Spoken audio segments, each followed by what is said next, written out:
इसी के साथ कई ऐसे बिहार से जुड़े हुए विषय हैं जिसकी जानकारी मां महिम के संज्ञान में हम लोगों ने देने का हम लोगों ने काम किया। कुल मिलाकर ये पहली औपचारिक मुलाकात लोक जनशक्ति पार्टी रामविलास के नेताओं की मां महिम के साथ थी। बहुत खूबसूरत ये मुलाकात रही। मां महिम के संबंध व्यक्तिगत तौर पर भी मेरे परिवार के साथ लंबे समय से रहे हैं। मेरे नेता, मेरे पिता आदरणीय रामविलास पासवान जी ने, दोनों ने साथ मिलकर भाइयों की तरह कार्य करने का काम किया। एक ही कैबिनेट का दोनों हिस्सा रहे। कई उतार चढ़ाव राजनीति के दोनों ने साथ मिलकर देखे। मैं बच्चा था तब से इनके साथ मेरा परिचय रहा है।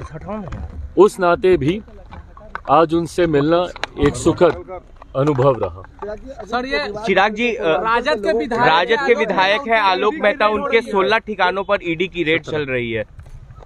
भाई देखिए, मैंने हमेशा इस बात को कहा है, जितनी भी जांच एजेंसीज हो, ईडी हो, सीबीआई हो, आईटी हो, जितनी भी ये एजेंसीज हैं, अगर आपने कुछ गलत नहीं किया तो आपको डरने की जरूरत नहीं। ये जितनी भी रेड होती हैं ये किसी ना किसी जानकारी के आधार पर ही होती हैं। अगर आपने कुछ गलत नहीं किया तो आपके साथ कुछ गलत होगा नहीं। पर हाँ, अगर जो जानकारी प्राप्त हुई है जिसके आधार पर इस तरीके की रेड की जा रही है, उसमें अगर कुछ सही पाया गया तो किसी भी गुनहगार को बख्शा नहीं जाएगा।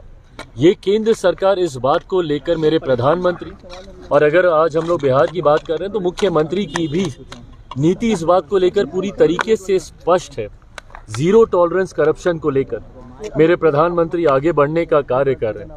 ऐसे में अगर किसी ने भी भ्रष्टाचार या कोई भी गलत कार्य किया है तो उसको बख्शा नहीं जाएगा। इस सोच के साथ सरकार कार्य कर रही है। इंडिया अलायंस को लेकर तेजस्वी यादव ने स्पष्ट कर दिया कि बस लोकसभा चुनाव तक ही इंडिया अलायंस से।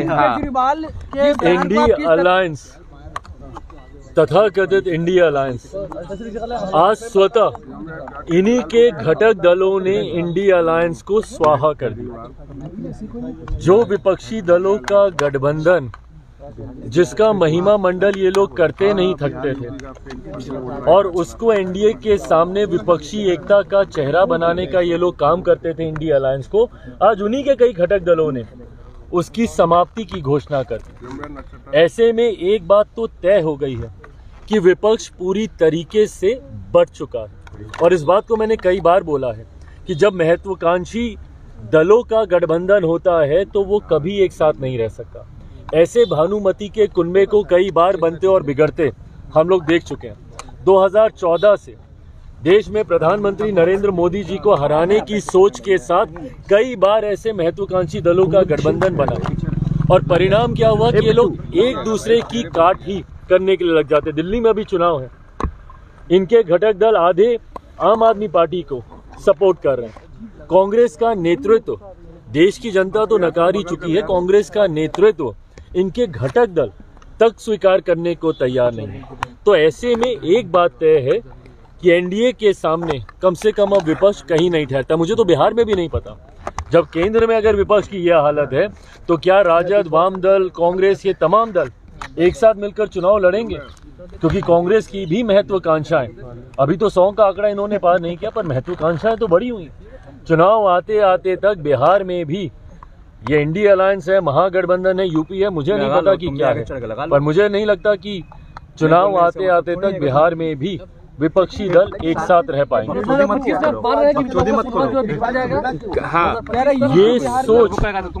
ये सोच एक सत्ताधारी, एक राज्य की सत्ताधारी दल के प्रमुख की ये सोच, और वो भी एक ऐसे राज्य की सत्ताधारी पार्टी जो कि देश की राजधानी है। आम आदमी पार्टी के प्रमुख पूर्व मुख्यमंत्री अरविंद केजरीवाल जी ने जिस तरीके से यूपी बिहार के लोगों को लेकर आपत्तिजनक टिप्पणी करने का काम किया है, इसको कतई बर्दाश्त नहीं किया जा सकता। यूपी बिहार के लोगों को फर्जी कहना, ये कहना कि ये लोग फर्जीवाड़ा करते हैं, आके पहचान पत्र बनाते हैं, किस तरीके की सोच है ये? आज अभी हम लोग महामहिम के साथ बैठे हुए थे और उसमें ये चर्चा हुई कि ये वही यूपी बिहार के लोग हैं।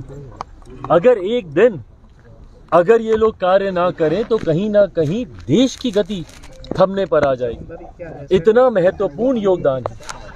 और ये किस तरीके की बांटने की सोच है? क्या चाहते हैं पूर्व मुख्यमंत्री अरविंद केजरीवाल जी कि भारत में अब ड्यूअल सिटीजनशिप लागू कर दी जाए? क्या आप देश के नागरिक अलग और राज्य के नागरिक अलग?